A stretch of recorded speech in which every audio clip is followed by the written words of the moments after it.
China national opera house CNOH के तकरीबन 170 फनकारों पर मुश्तमिल एक टीम ने जुमे की शाम बल्गारिया के दारुल हुकूमत सूफिया में वाक़े नेशनल पैलेस ऑफ कल्चर में मारूफ अतालवी मूसीकार गियाकोमो पुचीनी की ओपेरा टोरनडूट पेश की। CNOH की इस पेशकश ने असल शाहकार की रूह बरकरार रखते हुए इसमें भरपूर चीनी फनी अनासिर भी शामिल किए।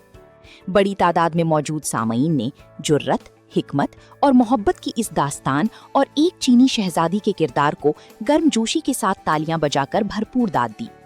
शानदार ममनुआ शहर, शाहाना महल के मनाजिर, मशहूर चीनी लोकधुन जैस्मीन फ्लावर, नफीस स्टेज डिजाइन और बारीक बीनी से तैयार किए गए मलबूसात के साथ इस पेशकश ने खालिस चीनी जमालियाती हुस्न को भरपूर अंदाज में पेश किया। सूफिया में ये CNOH के यूरोपी दौरे का चौथा पड़ाव था, जो ओपेरा टोरनडूट के पहली बार स्टेज होने के 100 साल मुकम्मल होने पर मुनक्किद किया गया। इस दौरे का मकसद चीन और यूरोप के दरमियान सकाफती तबादले और तहजीबों के एक दूसरे से सीखने के अमल को फरोग़ देना था।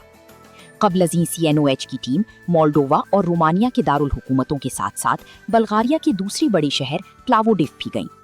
ये दौरा 22 जून को सर्बिया के दारुल हुकूमत बल्ग्राद, जबकि 25 और 26 जून को यूनान के शहर थेसालोनिकी में पेशकशों के साथ इख्तिताम पजीर हो जाएगा।